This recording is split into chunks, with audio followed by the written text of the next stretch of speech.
Hello and welcome to another edition of Rarer Hot Wheels. Now in this episode we're going to take a look at 8 castings, 4 red lines, 2 Matchbox and 2 Yatmings. Now for those of you who don't know what the Yatmings are, they were a cheap Chinese, I think, brand. Hang on, let's have a quick look. Made in Hong Kong, there we go. They were what I suppose was deemed as a cheap Hong Kong brand. Quite collectible now, and they made some pretty decent models, and as you'll see a little bit later on in this video. So, under the coronavirus lockdown, let's get on and have a look at some rarer Hot Wheels, Matchbox and Yatmings. And so, first off the blocks is this 1975 Sand Drifter, as designed by Larry Wood. Now, Sand Drifter was a 1-year red line, as was quite common with those, and was only released in 1975 as a red line. However, in later years it was released again in 1983 by the French Hot Wheels factory, and this time it lost its red lines but gained black walls or white walls.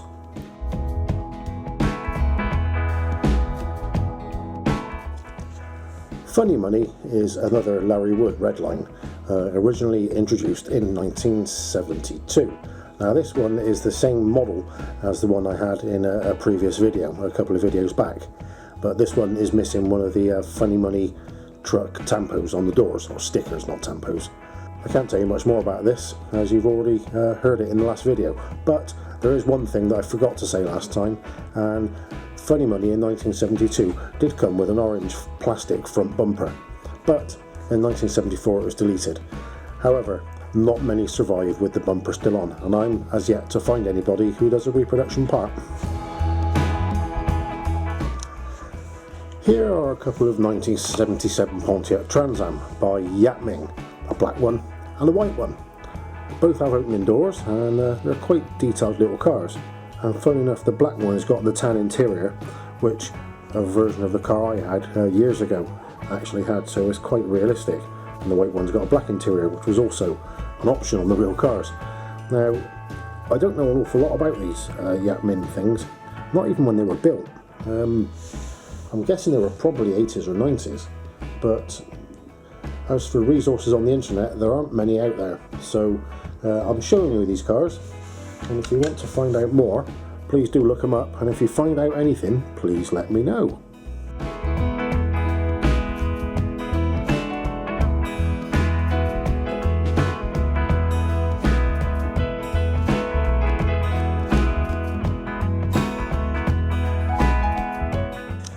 Now back to Hot Wheels for this next one, and a King Cuda from 1970. Now this one is a bit of a rarity. It is from the 1970 Club Kit. Now the Club Kit was the Hot Wheels Owners Club, or Hot Wheels Club for the kids, and the cars that were supplied in there were a Boss Hoss or a King Cuda, and there was something else as well, but I can't remember what. But they came in a polished chrome finish, which this is, and it's not actually polished, it's chrome plated, as you can tell by looking at it when you get up close. Now this one is in really nice condition, and I got it quite luckily when I bought a small pack of red lines online for a reasonable price, and I didn't know what I bought until I got it, and I think the guy that sold it didn't know what he'd sold. However, as it is, the King Cuda was designed by Ira Guilford back in 1970, and it hit the main line in the Spoilers series.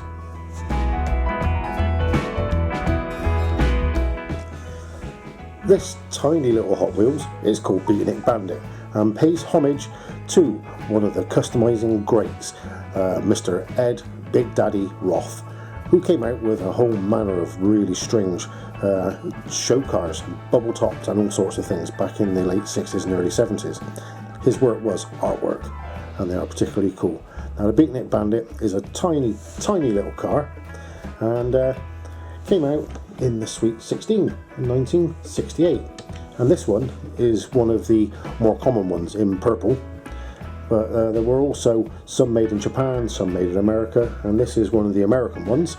Sorry, when I say Japan I meant Hong Kong. This is one of the American made ones, and I do have 16 other red lines in various shades of colour of Beatnik Bandit from both sides of the continent, rare and unrare colours, plus I have a Redline Club later model and one of the Ebroth specials as well. So take from that what you will. It's an ace little car. and it was real.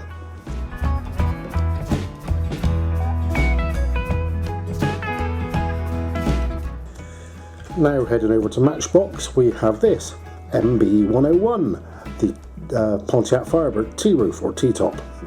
Now this is quite a cool little car, really nice condition, coming out of 1985. So what's that? That makes it 35 years old.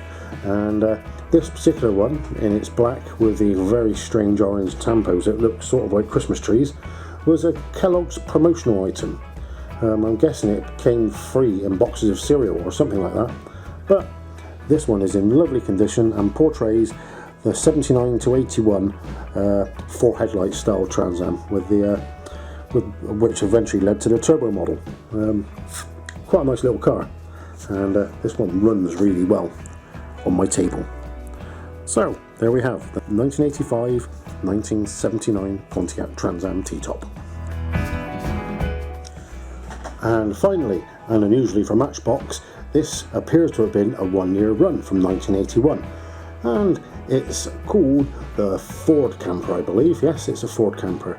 One of the types where you get the camper bed and you put it in the bed of a pickup truck, and you can take it in and out as you wish. But again, this is a really nice little model. It came out in 81 in the 175 series, and there were no other versions of this as far as I can tell. It was made in England, one of the last ones I would guess. The only funny thing is, it's actually, because of the height of it, it's quite a wobbly thing, and I imagine it would be quite a handful on a track, especially a loop. I think it would just fall off. Well, thanks for watching, take care, and don't forget to come back soon to have a look at these, if I can find where I've put them, some of these in the next episode. Some more unusual bits and pieces, and that's just a few of them. So, until next time, take care. See you soon. Toodles.